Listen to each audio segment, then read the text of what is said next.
del gusto, vamos primeramente a pensar en las sensaciones gustativas primarias.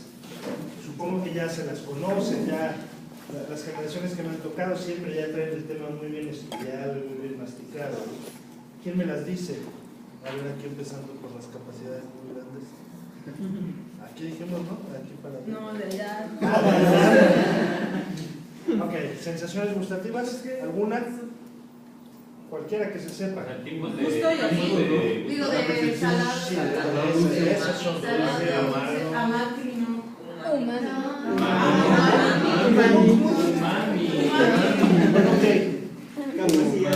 ella está a punto de igualar a este hombre que es el profesor Ikeda, a inventar un nuevo sabor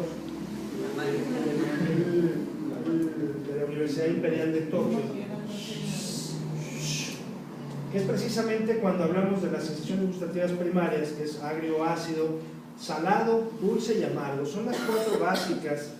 Esta quinta, el umami, el sabor umami, todavía hay quien lo pone en duda, aunque ya viene en la mayoría de los libros, todavía hay quien lo pone en duda que exista o que sea un sabor. ¿Alguien sabe de dónde sale el sabor umami? ¿Del qué?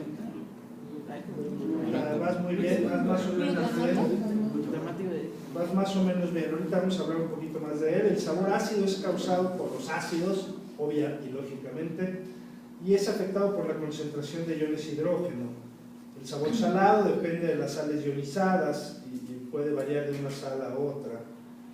El sabor dulce, hay muchas variedades químicas que generan este impulso y este sabor: azúcares, glicoles, alcoholes, o no, todos lo ven en el alcohol el fin de semana, tiene un sabor bien dulcecito, bien rico, ¿no? Y el sabor amargo, son muchos agentes, en especial orgánicos y alcaloides, y es en especial uno de los sabores riesgosos que detecta nuestro cuerpo. El sabor umami, que significa básicamente yo, que quiere decir sabroso, delicioso, un sabor agradable. Este hombre que veíamos, Ikeda, lo propone como un nuevo sabor en 1908-1910 y le da ese sabor al glutamato. ¿Alguien sabe dónde se usa el glutamato? En las papas, en las botanas y en... Ajá, en las botanas. ¿En dónde más? Es el sabor característico de...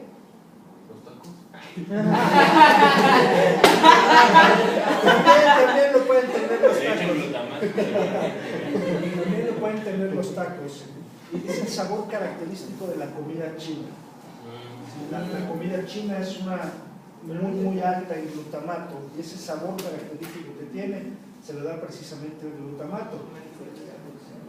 ¿Eh?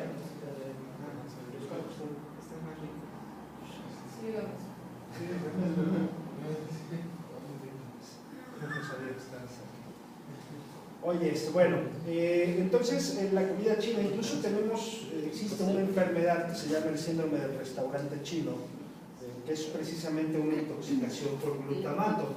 Seguramente nunca en su vida van a ver una, pero bueno, pero más o menos es.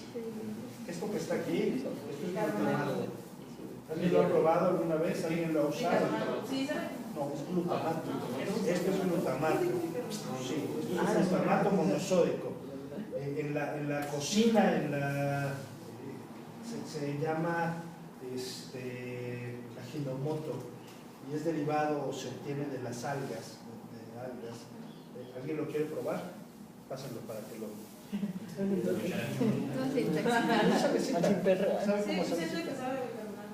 ¿Sabe cómo salecita? Pero váyanlo pasando, no se inhala, ¿eh? No lo vi muy cerca de la bolsa. Ahorita le hice. Eso es el glutamato. Que no es condimento. No, sí es condimento. Claro que es condimento. Se utiliza como la sal. En la cocina china o en la cocina ya actualmente de muchas cosas, precisamente todas las hamburguesas, pizzas, papas, todo este rollo tiene glutamato, porque le da un sabor muy agradable a la comida. El problema es que si le ponen demasiado, se amarga la comida. tiene un sabor, un gusto muy amargo. O sea, se puede poner A toda la comida se le puede poner. El condimento es un condimento. Te vas a encontrar por ahí muchos enemigos en el mercado de la Cruz, en el súper. Sí, lo encuentras en cualquier lado. Yo tengo porque me gusta cocinar y me gusta la cocina china. Y entonces yo lo utilizo mucho y tengo muchos años que, antes de que yo supiera, porque en mis tiempos no existía esto del sabor humano, cuando yo estudié medicina, eran los 4 sabores básicos, y yo ya utilizaba esta cosa, ¿no? Entonces, la verdad es que le da un sabor muy bueno a la comida. Te vas a encontrar muchos enemigos por ahí de esto. No le gustó tampoco. El glutamato, lo que es veneno y que es no sé qué, pero pues así como hay enemigos de todo en este mundo. Pero pues, o sea, Sí, ahora estás preparando, porque son pequeñas cantidades y realzan mucho el sabor de las cosas. Por eso se llama el sabor así, humano, Se interesa mucho a la comida. ¿Está bueno? Es que tenía como pase la boca y después un poco Es que está bien. Bueno, muy bien. Seguimos mientras se acaba de comerse.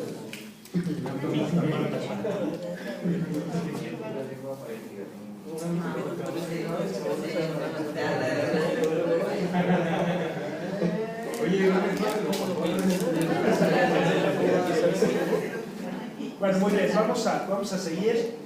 Entonces, el umbral gustativo, se han medido umbrales para el estímulo de muchas sustancias, y encontrando que existe una sensibilidad muy especial para el amargo, y esto precisamente habla de protección. La mayoría de los venenos que hay en la naturaleza son de sabor amargo.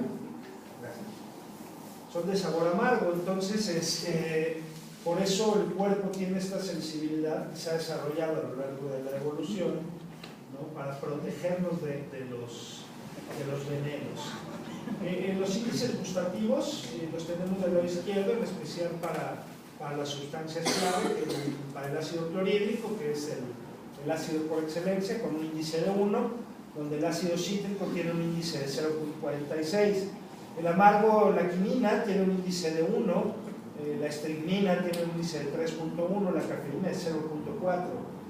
La cafeína, la cafeína es amarga. Quien le gusta el café o quien tome café, normalmente quien sabe de tomar café dice que el café se tiene que tomar sin azúcar, que tiene que ser negro, y es un sabor muy amargo. Las primeras veces que uno lo toma negro, sabe muy feo, al igual que la cerveza. Acuérdense, en alguna época la cerveza les sabía feo porque es un sabor muy amargo. El sabor dulce, el índice 1 es la sacarosa, donde la sacarina tiene un índice de 675, por eso es uno de los endulzantes artificiales más usados, ¿no? La sacarina tiene un índice muy grande de sabor dulce. Y el índice salado, el cloruro de sodio con un índice de 1, donde el cloruro de potasio tiene un índice de 0.6. Está de repente, para bajar el consumo de sal, ¿no? Se sustituye por cloruro de potasio. Bueno, muy bien. Existe una cosa que se llama ceguera gustativa o parálisis gustativa, que es la falta de la sensibilidad de muchas personas con diferentes sustancias. Esto hace que el sabor de una persona y de otra sea muy diferente. Hay gente que algunas cosas que a los demás no saben muy bien, a alguna gente no les sabe bien, y esto hace que se hayan encontrado, se haya pensado que existen en realidad muchos más sabores diferentes de los que tenemos, ¿no? De los cuatro básicos. ¿Alguien sabe quién es él?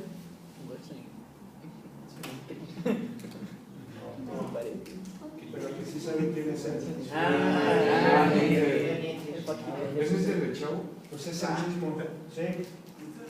Es un Néctar de Chavo. Es un Néctar de Chavo. Creo que todos hemos usado, visto sus dibujos. A ustedes ya les tocó la pura era digital, ¿verdad? pero antes esto eran libros, eran una gran cantidad de libros de imágenes médicas maravillosos, ¿no? O sea, seguramente ustedes conocen el disco, que es el que circula actualmente y donde viene todo el álbum, pero los libros verdaderamente eran mucho más grandes, tenían muchas más imágenes y eran magníficos esos libros. Los producía un laboratorio que se llamaba SIDA, eran demasiado caros el producto. Pero bueno, este hombre creo que la medicina le debe mucho, todos los que hemos estudiado, pasado por ahí, lo usamos y lo seguimos usando y lo vamos a seguir usando porque no hay nadie que se le haya acercado todavía en los talones. Bueno, muy bien, el sentido del gusto, se genera a partir de botones o de yemas gustativas, que esta es la anatomía básica, esta es la sección de un botón gustativo. Como vemos ahí tiene una lámina propia, está ya lo que es la parte del botón con células de sostén, células sensoriales, todo dentro del epitelio escamoso estratificado y con un poro, y es a través precisamente de este poro que se da la entrada de las sustancias y del material gustativo. El adulto tiene aproximadamente 10.000 botones distribuidos en varias zonas, ahorita las vamos a ver, y los niños tienen más, los niños todavía tienen más de esto. Claro. Y bueno, esta es un poco la anatomía de la lengua, que es donde precisamente se van a encontrar la mayoría de todos estos. Tenemos ahí el dorso de la lengua, el surco, las papilas, y esas papilas que están atrás formando una V que se llaman papilas circunvaladas. ¿Sí se ven? ¿Tienen señalador? No tienen señalador. Bueno, sí las ven, ¿no? O si las conocen ya, pues. Bueno, apréndanselas muy bien, porque estas, cuando algún día den consulta, va a ser muy frecuente que les llegue gente que se ve por ahí alguna de estas papilas o que se la tocó y se espantan y llegan a la consulta, lo cual es muy bueno, ¿no? Porque mientras más consulta tengan, les va a ir mejor. Entonces, mucha gente verdaderamente se anda tocando cosas que no deben. Se meten el dedo hasta allá atrás, se tocan la amígdala lingual, se tocan los pliegues, se tocan a veces hasta la epiglotis, y entonces, bueno, llegan a la consulta muy espantados, ¿no? Y lo que da más lástima es cuando llega algún paciente referido por algún médico con alguna situación de estas, ¿no? Entonces, aprendan bien la anatomía, conozcan, vean a la gente, vean a los pacientes. No todos son iguales. Hay pacientes que en cuanto sacan la lengua se les ve hasta las cuerdas vocales, hay pacientes que no se les ve absolutamente nada. Entonces hay que aprender bien la exploración. Y ahí tenemos un corte precisamente de las papilas, de la zona de las papilas. La mayoría de las yemas o las papilas gustativas están precisamente en esa zona de las papilas circunvaladas, que ahí las vemos, ¿no? En las fungiformes un poco menos, en las foliáceas menos, y en las filiformes se dice que no existen las yemas o los botones gustativos, ¿no?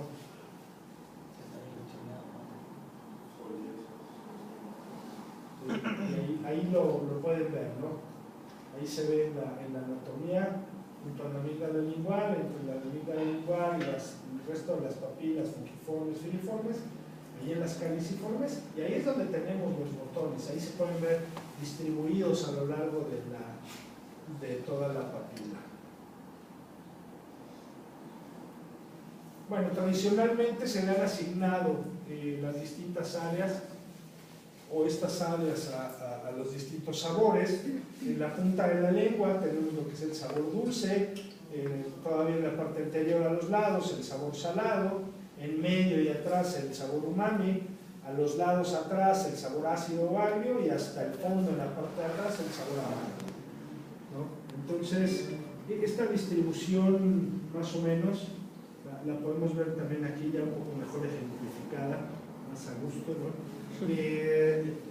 Y así la encuentras en los distintos libros, en las distintas representaciones, pero la realidad es que hay quien pregona que no es cierto esto, ¿no? No está tan delimitado y no es tan exacto, o sea, están totalmente revueltas y de alguna manera, aunque sí puede haber cierta predominancia de alguna de ellas en alguna zona, no es tan exacto esto, de que a fuerza el sabor dulce se va a percibir con la punta de la lengua. Entonces, apréndanselo, se lo tienen que aprender porque esto es para el examen, pero no se queden con la idea de que es tan cerrado. ¿De acuerdo? Bueno, muy bien. ¿Cómo se da esta estimulación a las yemas? Bueno, como casi todo nuestro cuerpo humano, se da a través de potenciales del receptor, donde se da una despolarización de las células, que empiezan las microvellosidades que veíamos ahí en ese poro, y a través de canales de yodo ahí existen receptores especiales que se llaman T1R, T1R1, T1R2, T1R3, T2R, y estos receptores son los que van a generar todo el desencadenar toda la despolarización, y se va a generar un impulso nervioso a través del botón gustativo, ¿no? Todavía no es un área de mucha investigación, por eso en realidad todavía hay zonas o áreas que no están perfectamente bien evidenciadas, ¿no? Entonces, la realidad es que todavía hay mucho por investigar de ahí. No es un campo bastante estéril, no es muy bonito, por eso no mucha gente se dedica a esto. Pero bueno, la transmisión de las señales gustativas al sistema nervioso se da a través de el séptimo, el noveno y el 10º par craneal. Ya se lo saben, ¿no? ¿Ya pasaron los pares craneales? Sí. Sí, ya son expertos en pares craneales. Entonces, el séptimo par a través de los 2 tercios anteriores de la lengua y a través del nervio cuerda del tímpano, donde llegan al ganglio geniculado y al lazo solitario en el tallo. Por ahí acabo de ver en alguna publicación de Facebook una barbaridad de estas que de repente dice 10 cosas que no sabías de tu oído, ¿no? Y entonces dice ahí que el sabor se da a través del oído, lo cual es una barbaridad, porque no es así. O sea, que atraviese y que pase por ahí el nervio es una cosa, ¿no? Pero que se dé el sabor a través del oído es otra cosa. Entonces, bueno, que pasa a través del nervio cuerda del tímpano, que lo tenemos ahí atravesando el oído. Por eso se llama cuerda del tímpano. Número 2, el noveno, la parte posterior de la lengua, haciendo relevo en el ganglio petroso y llegando igual al lazo solitario, y a través del 10º vago, en medio del anillo superior, que releva el ganglio petroso superior, y igualmente hacia el lazo solitario. Pero ahí, por ejemplo, de lo que estaba mencionando el oído, pero eso tiene que ver, por ejemplo, con el gusto, el sentido del olfato, ¿no? Sí. No, totalmente. Estos dos sí están muy relacionados. Mañana lo vamos a ver. Mañana que hablemos de olfato vamos a ver un poquito la relación que hay de esto. Sí, están relacionados. Pero no puedes decir tampoco que el gusto se da por la nariz, ¿no? Digo. ¿Sí? O sea, que estén relacionados, incluso la vista, ¿no? La vista con el sentido del gusto, ahorita lo vamos a ver. Bueno, la neurona secundaria llega al tálamo, especial al núcleo ventral posteromedial, y de ahí hace sinapsis y se manda la neurona terciaria o tercer orden hacia el opérculo, en la profundidad de la cisura de Silvio. Casi paralela a esta vía está la vía somática de la lengua. Muy básico nada más para que lo vean. Ahí viene precisamente la distribución de los distintos pares, cómo se va dando, ¿no? Así de compleja es la anatomía igualmente. Todo esto es la inervación. Ahí podemos ver parte de los nervios laríngeos. Incluso, bueno, se ve abajo el recurrente, arriba el laríngeo superior, que es mucho de los que intervienen en la parte más posterior de la lengua. Y en resumen, así se dan las vías nerviosas, ¿sí? A través de la lengua. Ahí podemos darle el seguimiento a través de los ganglios. Esta imagen no me acuerdo de dónde la saqué, pero es muy interesante porque te resume muy bien la vía, ¿no? Sin necesidad o haciéndola un poquito menos compleja, que de por sí es bastante compleja, ¿no? Pero bueno, ahí se ven las vías, los relevos en los ganglios, todo hacia la cisura de Silvio. Entonces hablaba que la vista tiene mucho que ver con el gusto, ¿no? ¿Qué pasa cuando uno ve esto? ¿No? Y a estas horas, ¿no? De la mañana, sí, viene cumplido. Sí. Entonces, bueno, precisamente ese es donde van relacionados muchos de los sentidos, ¿no? Existe esto precisamente que acabamos de desencadenar ahorita, que se llama reflejo gustativo, a través del lazo vital, los recursos salivales y a las glándulas salivales. O sea, el simple hecho de ver, oler, pensar incluso en comida, en un momento que tenemos hambre, nos hace secretar mayor cantidad de saliva.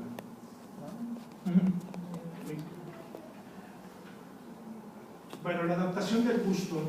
El gusto, cuando probamos algún alimento o alguna situación, primero hay una descarga de un impulso muy grande. En esa descarga se identifican incluso pequeñas cantidades y después se va dando conforme ingresan cantidades ya más grandes, hay una descarga que es más prolongada pero más débil de las fibras gustativas. O sea, siempre ese primer bocado nos da un sabor muy agradable y después ya el sabor se va regularizando, y esto es precisamente lo que se llama adaptación del gusto.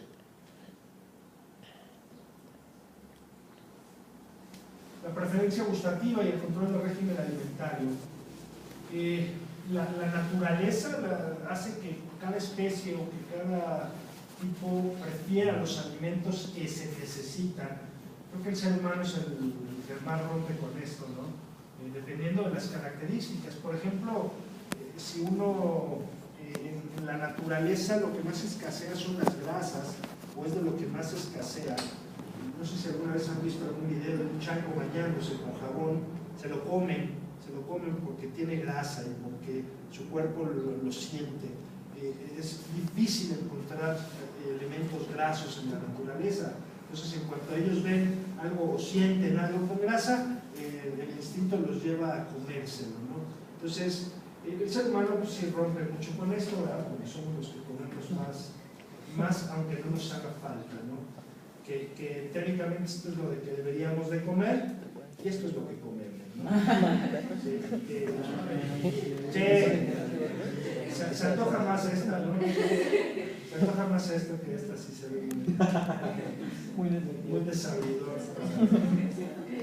Pero bueno, una de estas para desayunar, no más. Bueno, muy bien. Todos saben qué es esto también, ¿no? Ajá, ok. Bueno, ahí pueden ver precisamente acá el lado las fisuras, en la parte estésica y en la parte motora, el área de lo que es la lengua y la garganta, ¿no?